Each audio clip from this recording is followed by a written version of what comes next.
انظر ماذا سيحدث عندما تضع البصل في هذه المنطقة من جسمك يوميا قبل النوم، واستعد شبابك حتى لو كنت تبلغ من العمر 80 سنة. ولكن قبل أن نبدأ سنوجه هذه الأسئلة للمتابعين: هل أنت من الأشخاص المصابين بمرض السكري وخصوصا مصابين النوع الثاني؟ وهل تعاني من اضطرابات في عضلة القلب؟ وماذا عن التهابات الكبد؟ وإذا كنت من الأشخاص المصابين بأمراض العيون وضعف النظر، أو سبق وكنت تعاني من مشاكل في المعدة والقولون وأمراض الجهاز التنفسي كالربو والحساسية، أو كنت تعاني من حب الشباب ومشكلة تساقط الشعر؟ وماذا عن التهابات في المفاصل وهشاشة العظام وألم الأسنان؟ وإذا كنت تعاني من السمنة المفرطة والوزن الزائد؟ فشاهد هذا الفيديو للنهاية لتتعرف على طرق علاج كل هذه الأمراض فقط بمكون واحد، إنه البصل. فكيف يمكن أن يحدث ذلك؟ ولكن قبل أن نبدأ، وفضلا وليس أمرا، صلي على النبي وادعمنا بإعجاب لنستمر بتقديم كل ما هو جديد ومفيد. وإذا كنت قد تناولت البصل ولو لمرة واحدة، اضغط لايك واشترك في القناة وفعل زر الجرس لنعرف عدد الأشخاص المهتمين بهذه النوعية من الفيديوهات. مرحبا بكم من جديد. في المقام الأول يعد البصل غنيا بالفيتامينات والعناصر الغذائية المفيدة لصحة الإنسان، وهو غذاء رائع من شأنه أن يحقق فوائدا لجسمك إذا واظبت على استهلاكه يوميا. بين يدي وأنا أتحدث كتاب الغذاء إلى الدواء لمؤلفه الدكتور صبري القباني، ويتحدث في واحد من فصوله عن البصل. يكاد يفوق الحصر ما يستطيع البصل أن يفعله كغذاء ودواء، ففي مختلف بلاد العالم وفي مختلف أدوار التاريخ نرى أن البصل يحتل مكانة تكاد تحسده عليها الأغذية الأخرى. ومن فوائد البصل الصحية هي الآتي: زيادة كثافة العظام، وهذا يقي من هشاشة العظام والتهاب المفاصل. توصلت العديد من الدراسات إلى أن تناول البصل يؤثر بشكل إيجابي على كثافة العظام، فتناول بصلة يوميا لمدة شهر يزيد من كثافة العظام بنسبة 5% مقارنة بأولئك الذين لا يحبون تناوله. وسنتحدث هنا عن تناول البصل الني الذي يمكن إضافته ضمن أنظمتنا الغذائية، ويمكن تناوله على سبيل المثال مع طبق من الفول المنزلي الذي يتيح لنا تناول البصل بشكل رائع. خفض الكوليسترول والحفاظ على صحة القلب. يقلل البصل الكوليسترول السيء، البروتين الدهني منخفض الكثافة، ومن شأن انخفاض مستوى الكوليسترول في الدم أن يحد من خطر الإصابة بأمراض القلب والأوعية الدموية، وبالتالي فهو يحافظ على صحة قلبك. تسهيل عملية الهضم. البصل غني بالألياف التي تسرع عملية الهضم ويزيد إنتاج ما يعرف بالبكتيريا الجيدة في الأمعاء، كما يحد من تلف الخلايا وزيادة مضادات الأكسدة، إذ يحتوي البصل على 25 نوعا مختلفا من مضادات الأكسدة المفيدة لأجسامنا. ولا تعمل مضادات الأكسدة على حمايتنا من بعض الأمراض فحسب، بل تمنع أيضا تلف الخلايا. تحسين حاسة البصر. يحتوي البصل على مادة الكيرسيتين التي تحارب إعتام عدسة العين وتحافظ على صحة العين. ولدعم هذا المسار يفضل تناول البصل الأحمر، فهو الأغنى بهذه المادة. محاربة الشيخوخة وتعزيز صحة البشرة. يمكن أن يساعدك البصل في الحصول على بشرة متوهجة خالية من العيوب، لأنه غني بالعديد من الفيتامينات، وعلى رأسها فيتامين A وفيتامين C، كما يقلل من ظهور حب الشباب. وعندما ننصح بالتخلص من مشاكل البشرة فإننا ننصح دائما أن ننطلق من الداخل، وبعد ذلك نرمم ما بالخارج. وخير مسارات دعم الداخل وتعزيز المناعة ومحاربة الشيخوخة هو تناول هذا العملاق.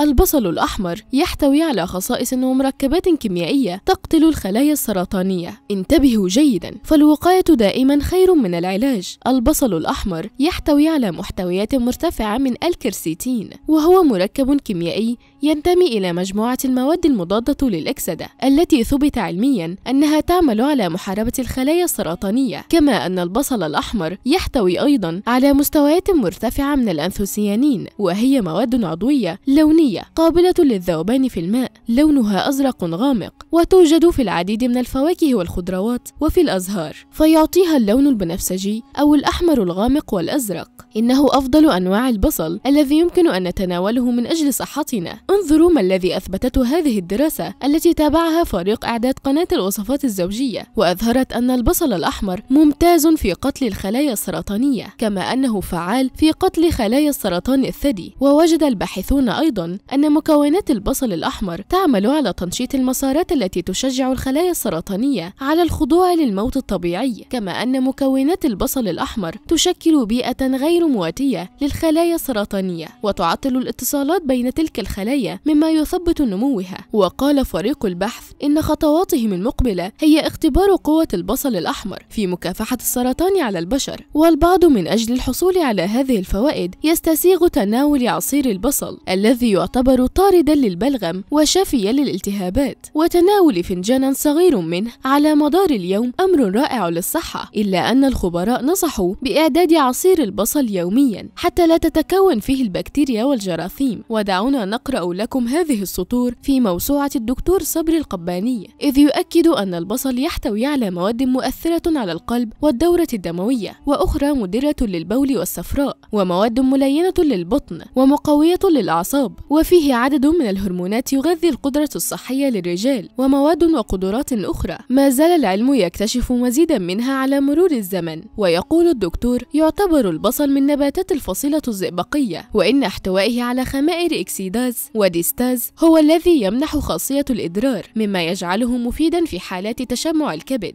والاستسقاء وتورم الساقين وانتفاخ البطن وأمراض القلب. والخبر المهم الذي ننقله لكم من بين السطور أن تلك الخمائر تضمحل وتتلاشى بتأثير الحرارة، ولذا يجب تناول البصل نيئا للاستفادة منها، وإذا كان لابد من طبخه فيجب أن يكون على نار هادئة وخفيفة. أخبرونا عن علاقتكم بالبصل في خانة التعليقات. البصل هو واحد من أكثر الخضار شعبيا انتشارا، فلا غنى عن البصل في المطبخ، فهو مصدر غني بالفيتامينات الكبريتية والبيولوجية. دعونا نلقي نظرة فاحصة على فوائد البصل، والذي ثبت أنه علاج لجميع أنواع الأمراض. ومن خلال هذا الفيديو المقدم من قناة الوصفات الزوجية سنقدم لكم فوائد تناول البصل النيء. أولا، البصل وداء السكري. يحتوي البصل على مركبات الكبريت التي تزيد من مستويات الأنسولين في الدم وتقلل من كمية السكر فيه. يساهم تناول البصل النيء في الحفاظ على استقرار مستويات السكر في الدم.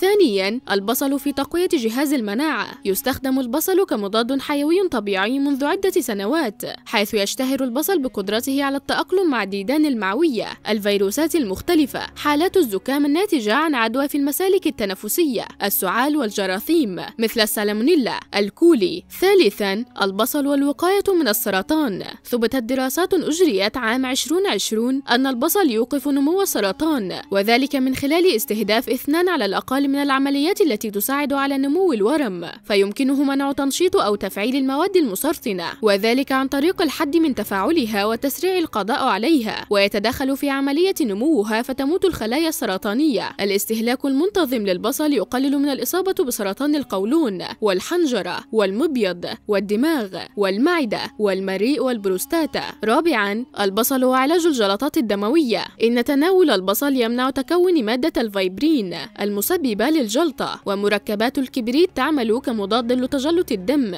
وتحسين وظائف أغشية خلايا الدم الحمراء. البصل أيضا يحتوي على معادن عديدة مثل الكالسيوم والمغنيسيوم والصوديوم والبوتاسيوم والسيلينيوم، وهو مضاد حيوي طبيعي ومقوي للمناعة وعلاج جيد للبرد، ويحسن الهضم لاحتوائه على ألياف، ويعالج الإسهال ويقي من قرحة المعدة. خامسا، فوائد البصل للشعر. تعاني الكثير من النساء من مشاكل الشعر كالقشرة والتساقط والتقصف. التغلب على هذه المشاكل سهلا جدا. هناك الكثير من الخلطات الطبيعية التي تساعدك على حل هذه المشكلات، ومن أفضل المكونات الفعالة للشعر هو البصل، فالبصل يتميز بالكثير من الخواص الفعالة والمركبات الحيوية لتقوية البصيلات وعلاج مشكلات فروة الرأس. البصل غنيا بالكبريت الذي يساعد على تنشيط الدورة الدموية داخل فروة الرأس لتقوية الجذور. وهذا كان كل ما لدينا اليوم. شكرا لكم على المشاهدة، وإلى اللقاء.